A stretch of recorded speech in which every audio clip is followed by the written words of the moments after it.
유튜브 노음성황사에서 수험생활에 대한 많은 이야기부터 한국사에 대한 재밌는 이야기까지 더 많은 것들을 확인하실 수 있습니다.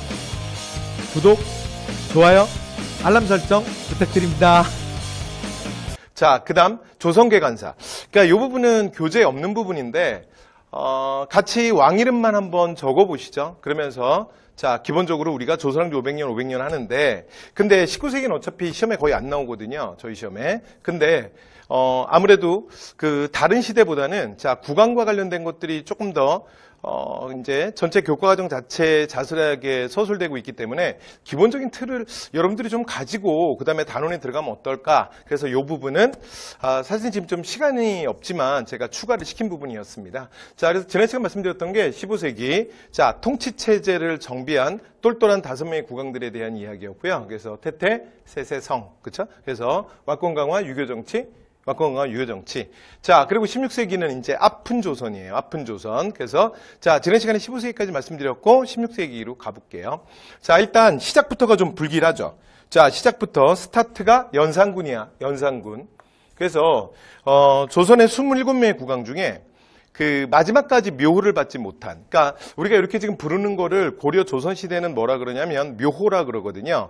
그러니까 왕가의 사당, 그러니까 종묘라는 시스템이 좀 제대로 좀 갖추어져요. 그래서 종묘라는 시스템이 제대로 갖추어주는데 이 왕의 상이 3년상이거든요. 3년상이 끝나고 나면 그러니까 그 죽은 국왕의 위패가 종묘에, 그러니까 종묘라는 건 왕가의 사당이에요. 왕가의 사당에 위패가 들어갑니다. 근데 그때 그 왕이 죽고 나면, 그러니까 춘추관내 실록정이라는 게 편찬돼서 실록이 편찬되거든요. 자, 그 과정에서 이 왕이 한 업적과 관련해서 자, 사가들이 묘호를 한 2개에서 3개 정도를 짓습니다. 자, 그리고 현왕이 마지막 최종 낙점을 합니다. 자, 그래서 이 종묘에 들어가는 위패의 이름이다. 그래서 자, 받는 게 뭐냐면 묘호예요. 그러니까 우리가 세종, 태종 이렇게 얘기하지만 자, 태종, 세종은 실제로 뭐 죽기 전에 뭐 자기가 예상은 해봤을 수는 있지만 그러나 자기의 묘가 이렇게 되는지 사실은 알 수 없었고요. 그 다음에 이 묘라고 하는 건 또 한 번 지어지면 뭐 영원히 가는 건 아닙니다. 그래서 뭐 조금 묘가 바뀌는 경우도 있습니다. 그러니까 예를 들어 원래는 영종, 정종이었어요. 근데 그 사실은 뭐 이제 종보다는 조로. 그러니까 왜냐면 조가 조금 더 특히 조선 후기로 가면서 조금 더 높은 묘로 인식이 돼요. 원래 조라는 건 창업의 군주고 그 다음에 종이라는 거는 뭐 크게 별다른 일이 없었다. 그래서 보통 수송의 군주 뭐 이거 말고도 조금 더 의미가 있긴 한데 일단 뭐 간단하게 말씀드리면 좀 이런 의미가 있거든요. 자, 근데 어쨌든 원래 얘기대로 오면 조선의 27명의 국왕 중에 그러니까 국왕으로 인정받지 못해서 묘호에 위패가 들어가지 못한 국왕, 그러니까 묘를 받은 적이 없는 국왕이 딱 2명 있습니다. 자, 한 명이 누구냐면 연산군, 또 한 명이 누구냐면 광해군. 그래서 우리는 보통 뭐라고 부르냐면 쫓겨난 국왕, 그래서 폭군이라고 부르죠. 자, 그래서 그냥 시간에 대한, 그러니까 시간의 과목이니까 시간에 대한 느낌만 좀 다시 한번 세워볼게요. 자, 16세기 스타트, 17세기 시작 똑같네요. 그렇죠? 저 좀 비슷하지. 그래서 자, 둘 다 묘를 받지 못한, 그래서 자, 16세기는 연산군으로 시작하고 17세기는 광해군으로 시작합니다. 자, 그다음에 18세기는 뭐 뒤에 뭐 숙종편에 가서 조금 시간이 되면 좀 말씀드리겠지만 자, 숙종 사실은 뭐 폭군은 아니지만 정말 장난 아닌 사람이에요. 그래서 진짜 아침 다르고 밤 다르고요. 그다음에 뭐 제가 조금 뭐 좀 과하게 얘기하면 뭐 거의 뭐 성격 파탄자야. 그래서 자, 여기 지금 연산군 때 보면 사가 2번이나 일어나잖아요. 그런데 숙종 때는 서로 죽고 죽이고 그래서 국면이 급격히 전환되는 환국이, 그러니까 숙종 혼자 무려 3번이나 환국을 일으킵니다. 됐죠? 그래서 정말 성깔이 장난이 아닌 사람이에요. 그래서 16세기 시작 연산군, 17세기는 광해군, 18세기는 숙종이었습니다. 그래서 그냥 잠깐 말씀드렸고요. 자, 연산군. 자, 일단 16세기의 시작 자체가 불길하죠. 그래서 16세기는 연산군 이후에 굉장히 오랫동안 조선이 좀 아파요. 그래서 16세기 조선은 아픈 조선이야. 됐죠?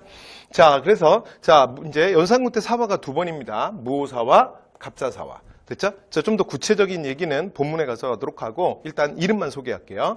자, 그 다음에 중종 때는 뭐가 중요하냐면 조광조가 진짜 중요합니다. 그래서 앞에서 이런 얘기했죠. 태조 때 정도전이 중요하다 그랬잖아. 자, 그럼 이번에 중종 때는 누구냐? 그래서 주인공이 조광조예요. 그래서 조광조의 개혁정치 시험에 잘 나오니까 그리고 정말 사림을 상징하는 사림의 대표거든요. 그래서 노트장 찍어 두셔야 됩니다. 외우기도 좋아요. JJ. 됐죠? 그리고 뭐 앞으로도 조광조, 뒤로에도 조광조. 뭐 얼마 전에 뭐 드라마 뭐 꼭 우영우 같네. 그래서 어쨌건 자, 그래서 자, 중종, 조광조. 됐죠? 근데 이제 중종만정 이후에 그 공신 세력들이 너무 많은 권한력을 갖고 연산군이 중종만정으로 쫓겨나거든요. 그래서 이 공신들의 횡포가 되게 심했어. 자, 그런데 이제 이 사람들이 뭐 박원정, 그다음에 뭐 유순정 뭐 이런 사람들이 뭐 성희안 뭐 이런 사람들이 좀 나이가 많다 보니까 죽어요. 그러고 나면 이제 중종이 새로운 개혁을 모색하고 한 명의 학자를 발탁하는데 그가 조광조입니다. 그래서 여러 가지 개혁을 추진하다가 아까 16세기 조선의 여러 가지 모순에 대해서 자, 그런데 결국은 반대파에 의해서 자, 조광조와 그의 제자들이 죽임을 당하는 기묘한 사건이 터지거든. 그걸 기묘사라고 합니다. 됐죠? 자, 그다음에 이제 명종 때 을사사화. 자, 그래서 그 명종 때 을사사화는 그 파평 윤씨들끼리 싸우는 거야. 그래서 우리가 뭐라 그러냐면 대윤 대 소윤. 그래서 뭐 진짜 윤씨들끼리 붙어요. 그래서 아픈 조선의 가장 대표 조선사회 모순이 본격적으로 증폭됐던 게 명종식입니다. 됐죠? 자, 그리고 나면 선조. 자, 선조 때는 자, 지난번에 말씀드린 것처럼 1592년 정말 조선 건국 정말 딱 200주년이거든요. 그래서 200주년에 진짜 나라가 망할 뻔해요. 자, 이게 뭐냐면 외란입니다. 됐죠? 그래서 세상의 중심이라는 중화와 소중화가 우리가 정말 인간 취급도 안 했던 일본에 의해서 둘 다 정말 허덕허덕 됩니다. 자, 그래서 자, 외란이고요. 자, 이렇게 해서 16세기는 사화로 시작해서 외란으로 끝납니다. 그래서 16세기 내내 조선의 선비들이 피를 계속 흘린다. 16세기는 그런 시대예요. 자, 이번에 17세기로 갑니다. 자, 17세기가 사실은 조금 어려운 느낌이 있는데 일단 대내적으로는 17세기는 이제 뭐가 중요하냐면 붕당 정치가 되게 중요해요. 그러니까 지난번에 뭐 살짝 말씀을 드렸는데 그러니까 이 사림의 붕당 정치는 오늘날로 말하면 그러니까 정당 정치라고 일단 이해하시는 게 제일 편해요.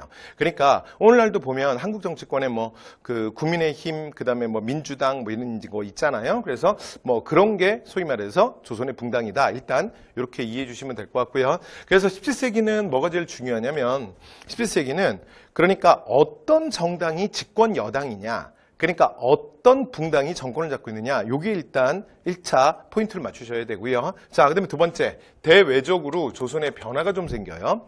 그러니까 여진족. 그러니까 나중에 이제 만주족이라고 부르게 되는데 이 여진족의 위대한 부족장 누르하치가 등장을 합니다. 그래서 1616년 자, 이 여진족들을 싹 다 통합을 해요. 그래서 후금을 건국해요. 자, 그리고 나면 이제 동북아시아가 급변하지. 그리고 사실은 뭐 제가 외란 때 뭐 나중에 외란 편에 가서 또 조금 말씀드리겠지만 그러니까 여러분 그 임진왜란 때 조선이 전혀 그러니까 일본의 침입에 대해서 대비 못했던 건 아니에요. 대비 못했던 건 아니고 그래서 뭐 이제 이제 일본에 사신단 보냈을 때 그러니까 이제 김성일이랑 뭐 와서 사실은 동인서인이 서로 다른 얘기를 하잖아요. 그래서 사실 이제 뭐 국론이 분열되고 사실은 뭐 제대로 대처를 못했다. 뭐 이렇게 사실은 조금 과도하게 아시는 분들이 계신데 뭐 제 생각에는 그거는 조금 너무 지나친 평가일 수도 있고요. 그리고 이제 꼭 붕당의 입장을 떠나서 그들의 생각이 뭐 조금 또 달랐을 수도 있고 왜냐하면 각자 이제 보고 판단한 대로 왕한테 보고를 한 거잖아요. 그리고 조선이 외란에 대해서 절대 사실은 대비를 안 했던 게 아니에요. 그러니까 뭐 나중에 임진왜란 편에 가면 말씀드리겠지만 여러분 15세기 조선은 어쩌면 정말 꼭 이순신이 있어서 뿐만이 아니라 그러니까 세계 최고의 수군이었는지도 몰라요. 그래서 그 수군을 따로 정비하고 준비했다는 건 왜군의 침략에 대비했다는 거야. 그리고 실제로 육상전에서는 이미 굉장히 많은 주력 부대와 능력 있는 장수들이 남쪽에 있었던 것이 아니라 북쪽에 있었어요. 그러니까 나중에 외란 가면 얘기하겠지만 이미 그러니까 임진왜란 전에 누르하치란 인물이 굉장히 젊었을 때 뜨거든요. 그래서 누르하치가 주변을 위협하면서 이미 세력을 키우고 있었어요. 그리고 우리는 그 역사적으로 늘 북방에서 사실은 더 큰 일들이 있었기 때문에 사실은 누르하치의 행보에 대해서 대비하지 않을 수 없었습니다. 됐죠? 자, 그리고 이제 이런 상황에서 외란이 터지고 중국과 조선이 그러니까 만주에 대해서 더 무언가를 할 수 없었죠. 이런 상황을 틈타서 이제 안 그래도 세력을 키우고 있던 누르하치가 여진족 전체를 완전히 통일하게 됩니다. 자, 그러면서 등장하는 나라가 후금이에요. 후금. 자, 그리고 이제 그의 아들 홍타이지가 자, 국호를 청으로 바꾸게 됩니다. 자, 그래서 여러분 17세기는 또 뭐를 자, 어떤 부분을 여러분 하나 눈여겨보셔야 되냐면 자, 집권 여당 그리고 특정한 국왕 시대에 그러니까 후금, 청 됐죠? 그래서 이 후금 청과의 관계 그리고 또 하나 우리의 전통적인 우방 국가가 누구냐면 명이잖아요. 그렇죠? 그러니까 이제 명나라와 그 다음에 동북아시아에 새롭게 등장했던 신흥 강국 그러니까 후금 청과의 관계 설정을 어떻게 하느냐. 그래서 이 부분. 그래서 대외적으로는 이렇게 이 부분이랑 대내적으로는 집권전당이 누구냐? 자, 거기에 여러분이 주목해서 보시면 될 것 같습니다. 자, 광해군 갑니다. 자, 광해군은 그 임진왜란 때 실제로 이제 그 북인들이 제일 많은 의병을 일으키거든요. 그래서 북인 정권이 수립되는데 자, 그 얘기를 하기 위해서는 붕당 얘기를 좀 잠깐만 해야 돼요. 자, 붕당 얘기 그러니까 아마 다음 강좌에서 우리가 하게 될 건데 자, 여기서 살짝만 보면 자, 선조 때 사림이 집권하고 그 다음에 이 사림이 이후에 특히 이제 명종 시기에 여러 가지 뭐 그 정치적 모순, 뭐 척신체 잔재 이런 걸 어떻게 해결할 것이냐 는 걸 놓고 자, 이들이 확실하게 의견 차이를 나타내게 됩니다. 자, 이러면서 자, 이들이 둘로 나누어지게 되는데 하나가 동인이고요. 그다음에 또 하나가 서인입니다. 자, 이렇게 둘로 나누어지고 그 다음에 이제 동인 같은 경우에는 정렬의 모반 사건과 그 다음에 그 이후에 정철의 처리 문제를 놓고 다시 자, 북인과 남인으로 이렇게 나누어지게 됩니다. 됐죠? 자, 그리고 이 상태에서 남인이 정권을 잡고요. 외란이 터져요. 자, 근데 외란 때 이제 북인들이 그 광해와 함께 분조를 이끌고 여기서 의병장들이 또 되게 많이 나오거든요. 그래서 외란이 끝나고 나면 북임의 입김이 제일 커지고 북인 이제 집권이 이루어지게 됩니다. 자, 그 상태에서 선조가 죽고 광해가 왕위에 올라요. 됐죠? 자, 그리고 나면 광해 때는 자, 다시 정리하면 자, 북인 정권이다. 됐죠? 자, 그런데 광해와 북인의 외교 노선은 뭐냐면 신중한 그리고 실리적 중립외교였어. 그러니까 뭐 좀 이따 제가 이제 광해 때 가서 뭐 잠깐 또 말씀드리겠지만 광해에 무슨 뭐 이렇게 공과 그 다음에 뭐 과가 다 있겠지만 그런데 어쨌건 외교에 있어서는 광해는 좀 감각이 있었어요. 그리고 이제 광해가 사실은 그 다른 조선의 국왕들에 비해서 실제로 이제 중국 명을 바라보는 입장이 굉장히 냉정할 수 있었던 건 그의 뭐 외교적 감각이 있었다 할 수도 있지만 사실은 이제 어떤 상황이 만들어준 거거든요. 그러니까 광해는 어떤 사람이냐면 그러니까 임진왜란 때 그러니까 임진왜란 때 세자로서 실제로 분조를 이끌면서 실제 이제 그 전쟁을 많이 수행하고 그 다음에 각 지역을 다니면서 의병도 많이 독려하고 그랬거든요. 그러면서 굉장히 많이 여러 번 죽을 뻔도 해요. 그러면서 실제로 명나라를 많이 접촉해 봤다고. 그래서 광해는 어떤 사람이냐면 그러니까 중국 명에 대한 환상이 없는 사람이야. 그러니까 우리가 예로부터 저들을 중화의 실체라 하여 그러니까 엄청 떠받들어 왔잖아. 그러나 이미 명은 강건함을 잃었다는 거지. 그리고 후금은 우리가 예로부터 오랑캐라고 정말 개무시했지만 저들의 강건함이 예사롭지 않다야. 그런데 만약에 우리가 후금을 장악해서 만약 이 땅에서 전쟁이 일어나면 명이 임진년처럼 정말 우리를 도와줄 수 있겠느냐. 그럼 만약에 그러면 우리는 어떻게 할 거냐에 대해서 광해는 이게 굉장히 냉정하게 분석을 한 거예요. 됐죠? 자, 그래서 명과의 관계는 있지만 여러분 그 국제 외교에서 자국의 실리보다 사실 더 중요한 게 어디 있어. 그러니까 후금을 자극해서는 안 된다. 그래서 자, 적절하게 그러니까 양다리를 걸친 거예요. 되죠? 자, 그래서 전란에 피해는 없고 전후복구에 도움이 됩니다. 그러나 의리명분론을 중시했던 사림 전체에 지지를 받았던 건 아니에요. 그래서 이거는 광해가 쫓겨나는 빌미가 됩니다. 자, 그래서 1623년에 자, 이제 인조 반정이 일어나요. 그래서 인조 반정으로 광해와 북인은 몰락하게 됩니다. 자, 그리고 인조 반정을 주도했던 자, 서인들이 집권하게 돼요. 자, 그가 세운 왕이 바로 그 대원군의 배다른 동생이었던 능양군이에요. 자, 이 능양군이 바로 인조로 즉위를 하게 됩니다. 자, 그리고 나면 자, 이 서인들은 실제로 이 중립외교를 했던 그러니까 이제 명과 의리를 배신했다는 명분으로 광해를 쫓아냈잖아. 그러니까 이들의 외교는 한쪽 방향으로 고정되는 거야. 그쵸? 정말 안타까운 부분이지. 그래서 자, 무조건 친명으로 가요. 자, 그러면 실제로 당시에 동북아시아의 새로운 강자였던 후금이 가만히 있겠냐고. 그리고 후금 입장은 후금도 앞에 거란이랑 똑같아요. 북방민족들은 대부분 중원으로 가는 거야. 그러니까 중원으로 가기 위해서 조선 문제는 반드시 해결해야 되는 거죠. 그렇죠? 자, 그래서 이 친명배금은 결국은 후금을 자극하고 이 땅에 또 한 번의 전쟁이 터집니다. 이게 자, 그러니까 정묘호란과 병자호란이에요. 됐죠? 자, 이제 병자호란, 정묘호란 뒤에 기회 있으면 또 잠깐 말씀드리겠지만 이 전쟁은 사실은 좀 어처구니 없는 전쟁입니다. 그래서 왜라는 이제 다음 강의에서 또 말씀을 드리겠지만 그 7년짜리 전쟁이거든요. 그래서 이 전란으로 이제 진짜 전 국토가 황폐화되는데, 근데 호란은 우리가 창피하니까 보통 1년짜리 전쟁이라고 얘기하는데 실제로 전쟁을 제대로 한 건 정말 2달여밖에 안 됩니다. 그리고 우리가 그나마 저항한 건 진짜 남한산성에서 45일간의 그 농성전, 진짜 그거밖에 없어요. 그래서 자, 금나라가 쳐들어오자, 그리고 청나라가 쳐들어오자 그냥 바로 이 나라가 그냥 박살이 나죠. 그렇죠?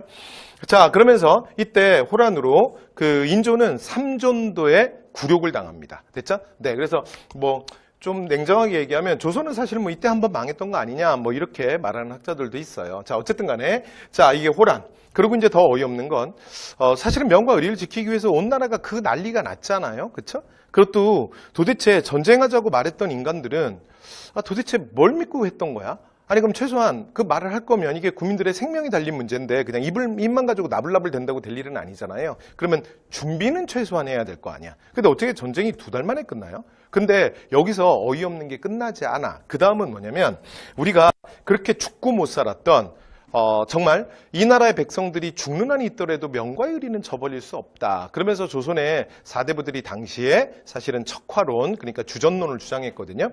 그런데 그 대단하던 명이 그러니까 1644년, 그러니까 병자호란이 끝나고 8년밖에 안 돼서 10년이 채 안 돼서 명나라가 세상에서 사라져요.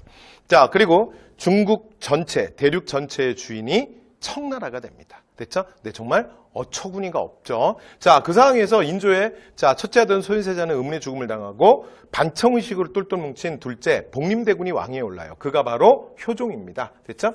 자, 그리고 나면 서인 정권이 여러분 어쨌든 간에 물론 결과는 알 수 없죠. 그리고 전쟁이라는 건 사실은 이길 수도 있고 질 수도 있는 거 아닙니까? 근데 그럼에도 불구하고 어쨌건 결과론적으로는 서인의 외교는 잘못됐잖아. 맞죠?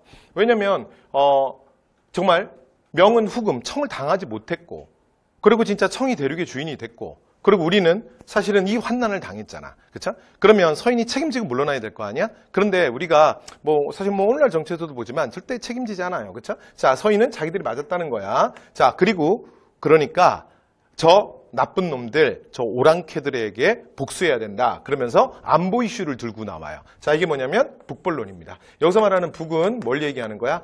청나라를 정벌해야 된다. 자, 그래서 이 북벌이라는 명분으로 다시 집권합니다. 됐죠? 계속 집권해요. 자, 그리고 이제 현종 때가 되면 효종이 죽고 현종이 왕이 오르는데, 자, 이때는 이슈가 바뀝니다. 그래서 이번에는 뭐냐면 그 예에 대한 논쟁이 일어나거든. 이게 예송이에요. 자, 그래서 그 효종이 죽었는데 그 현종의 즉위년에 터지는 사건인데 그 인조의 계비였던 자이대비 조대비가 당시에 살아 있었거든요. 그런데 이 조대비가 그러니까 효종의 상에 대해서 상복을 몇 년 입을 거냐 는 걸 가지고 붙어요. 됐죠? 그래서 1차 예송을 우리가 뭐라 그러냐면 기예송, 2차 예송을 뭐라 그러냐면 갑인예송이라고 부릅니다. 자, 1차 예송에서는 서인이 승리하고요. 2차 예송에서는 남인이 승리하면서 집권 여당이 남인 정권으로 바뀌게 됩니다. 됐죠? 그리고 예송은 실제로 좀 역사적으로 중요한 사건이거든요. 그런데 좀 더 자세한 얘기는 좀 더 많은 얘기를 해야 되기 때문에 자, 본문에 들어가서 하도록 하고 일단 여기까지만. 됐죠?